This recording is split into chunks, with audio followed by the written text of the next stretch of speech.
नमस्कार मेरे प्यारे बच्चों, हिंदी की इस कक्षा में पुनः आपका स्वागत है। आज आज पुनः हम पढ़ेंगे पाठ 17 शिखर पर खड़ी बछेंद्री पाल। पाठ 17 शिखर पर खड़ी बछेंद्री पाल। शिखर का तात्पर्य है बच्चों एवरेस्ट, माउंट एवरेस्ट का जो शिखर सबसे ऊंची चोटी है उस पर खड़ी बछेंद्री पाल। बछेंद्री पाल जो है एक पर्वतारोही है जो भारत की प्रथम महिला पर्वतारोही थी। तो आज हम उन्हीं के पाठ को फिर से पढ़ रहे हैं।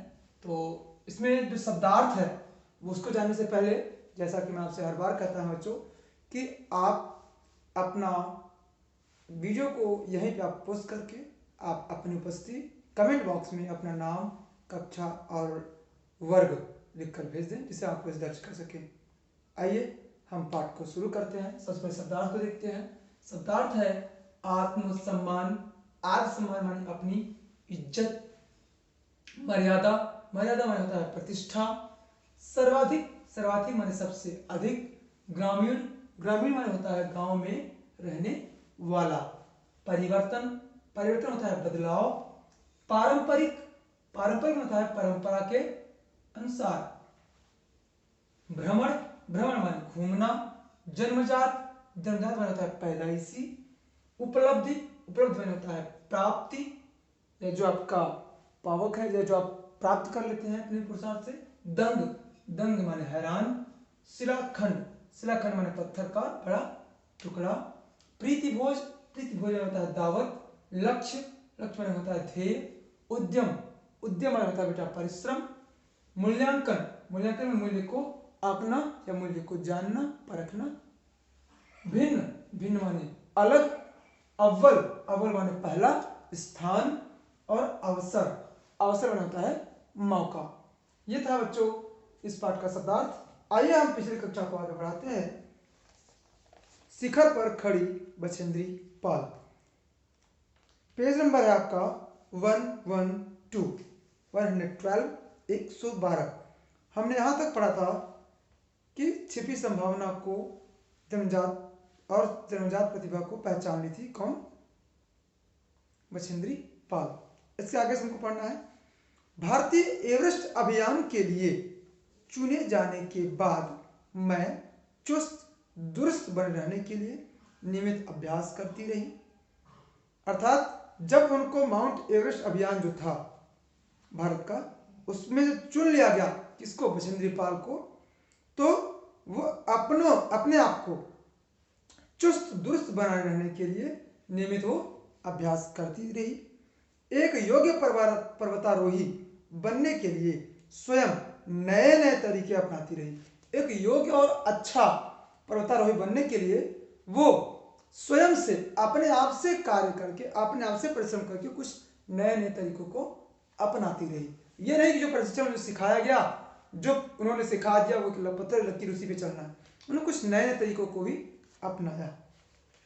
आगे है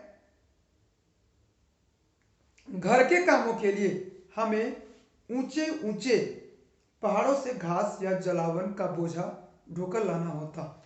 जलावन होता है जलाने के लिए, जलावन, जलावन होता है जलाने के लिए। जैसे अभी ठंडी का मौसम आ रहा है तो आप देखते हैं घरों में लोग जलाते हैं, अंगीठियाँ जलाते हैं या जगह एक जगह पे अलाव जलाते हैं।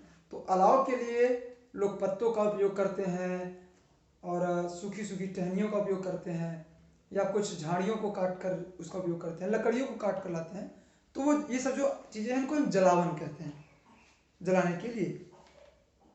जलावन का बोझा ढोकर लाना होता, वो उस बोझा को ढोकर लाती थी। मैं नाकुरी में अपने घर से पत्थर के भारी टुकड़े लेकर पहाड़ की ऊंचाइयों पर जाती। वो नाकुरी में, नाकुरी कहाँ है? उनका घर का जो स्थान था, गांव, नाकुरी गांव, उसमें अपने घर से पत्थर के भारी टुकड़े लेकर पहाड़ की ऊंचाइयों पर जाती। अपने घर से एक पत्थर का बड़ा टुकड़ा उठाती और उसे लेकर कहाँ जाती? पहाड़ पर लेके चढ़ती, यानी अभ्यास करती।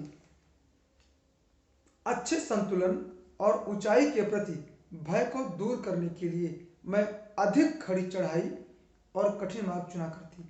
अब वो पहाड़ पर चढ़ती तो अपने अधिक ऊंचाई, जो अच्छा संतुलन बनाने के लिए, और अपने मन के जो ऊंचाई के प्रति जो भय रहता था उसको दूर करने के लिए वो जो बिल्कुल सीधी चढ़ाई जो होती थी उसको चूज करती थी, उसको वो क्या करती, चुनती थी। ये नहीं कि जो ढाल वाला चढ़ाव है तो उससे वो चढ़ जाती, नहीं, वो करती क्या, जो सीधी चढ़ाई होती थी उस पर चढ़ने का अभ्यास करती।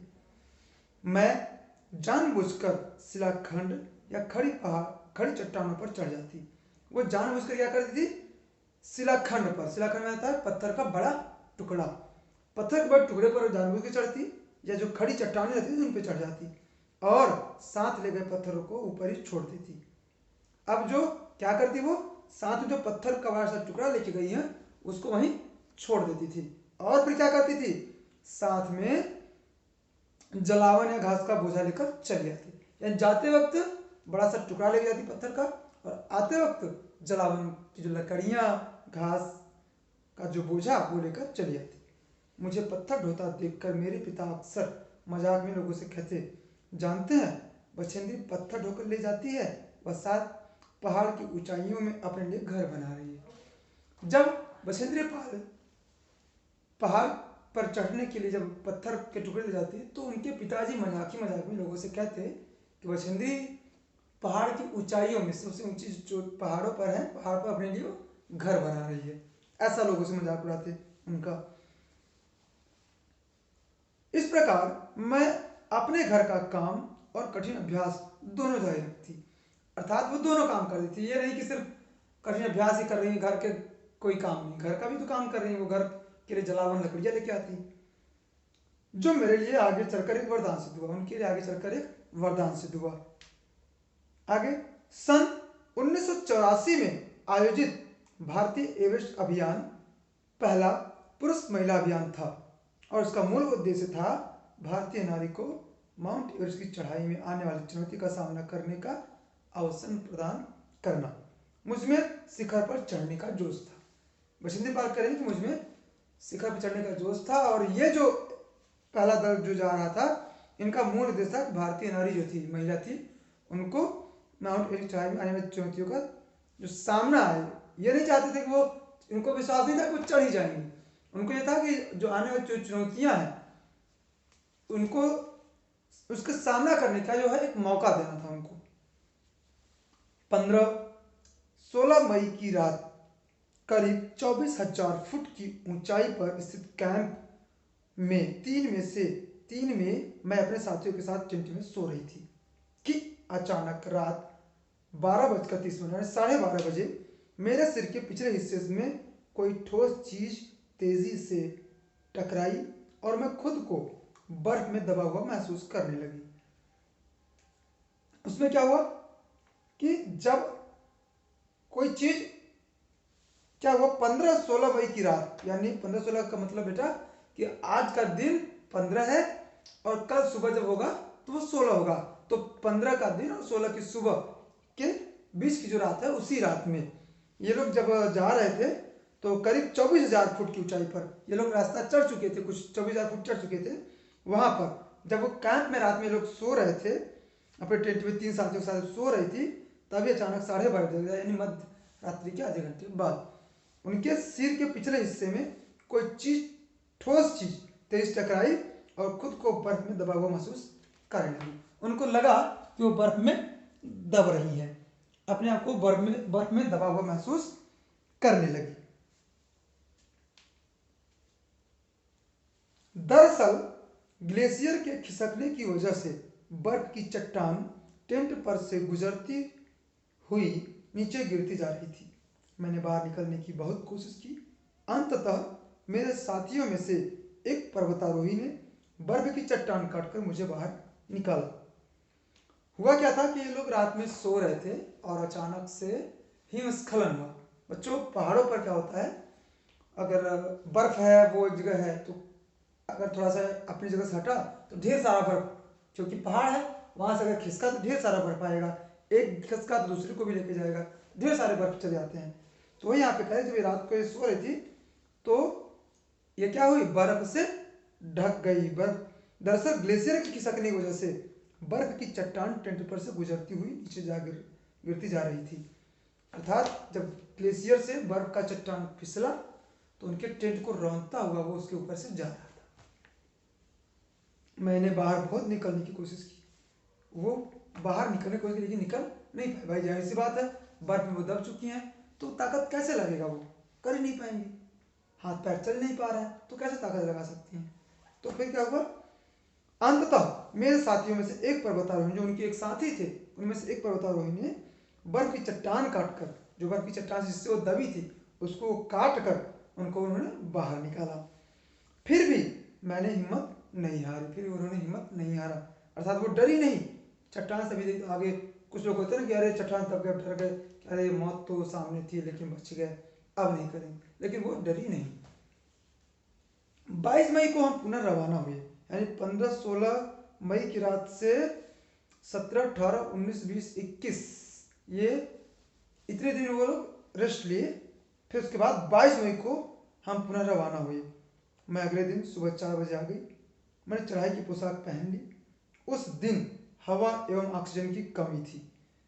वो चढ़ाई की अपनी पोशाक मतलब पहनावा, पोशाक मतलब पहनावा।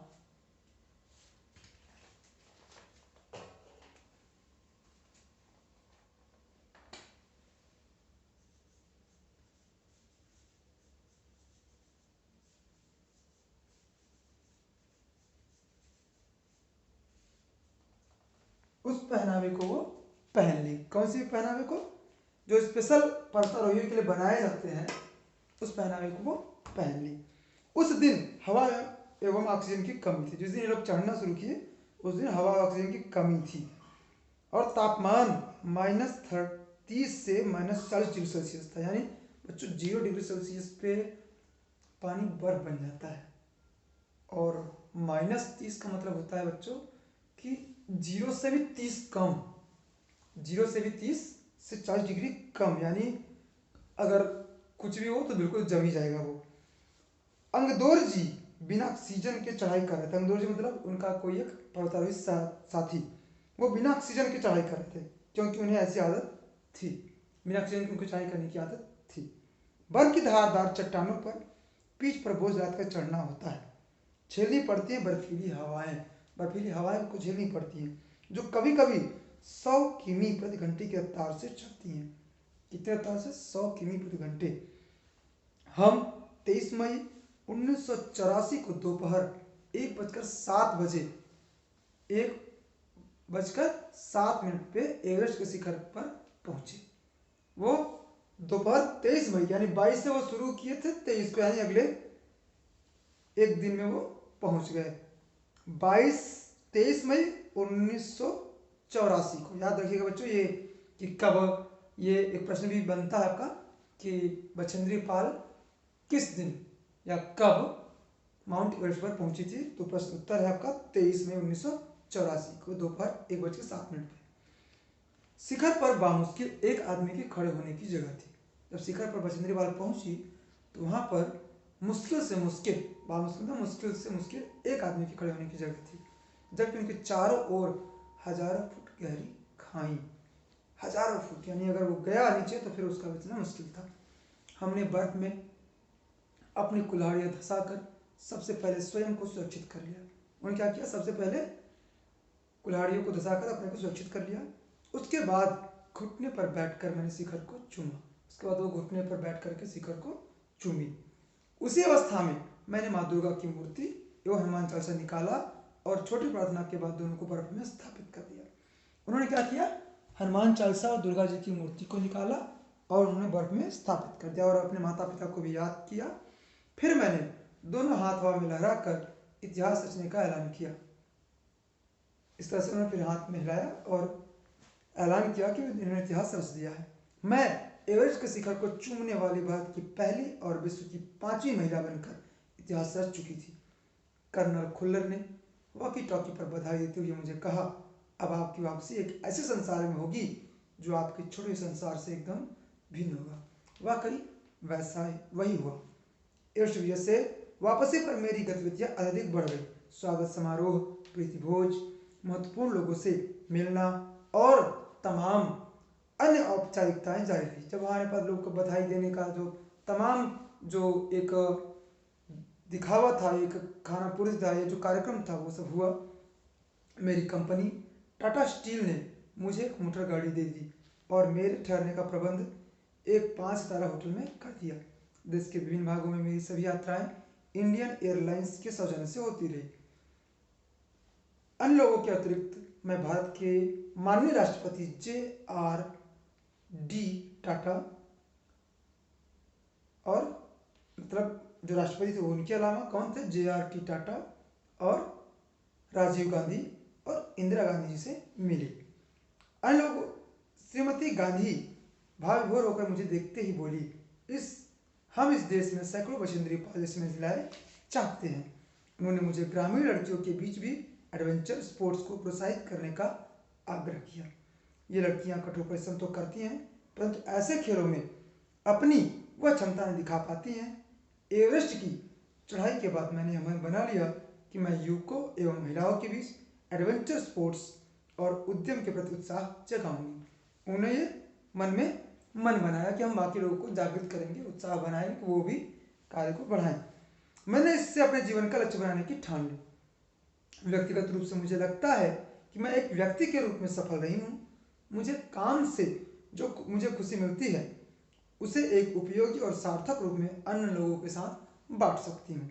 मेरी दृष्टि में किसी व्यक्ति का सही मूल्यांकन यही है, और मैं कहती भी हूँ कि आपकी प्रतिभा का सही मूल्यांकन उन सभी लाभों से है जो आपकी सफलता से अन्य लोगों को मिलती है। बछेंद्री पाल कहती हैं कि आपकी प्रतिभा का सही मूल्यांकन वो है जो आपकी सफलता से दूसरे लोगों को मिलती है। मेरे प्यारे बच्चों, इस वीडियो में बस इतना ही। अगली कक्षा में हम फिर से मिलेंगे। तब तक पहले भी कार्य है आपके लिए, इस पाठ के शब्दार्थ को आपको याद करना है और पाठ को पढ़कर पाठ के जो कठिन शब्द हैं उन्हें आप लिखकर उनका अर्थ भी याद करेंगे। अगर आपको कठिनाई आती है तो आप उसका अर्थ पूछ भी सकते हैं कमेंट बॉक्स के माध्यम से या ऑनलाइन क्लासेस में। अगली कक्षा में फिर से मिलेंगे, तब तक के धन्यवाद, नमस्कार।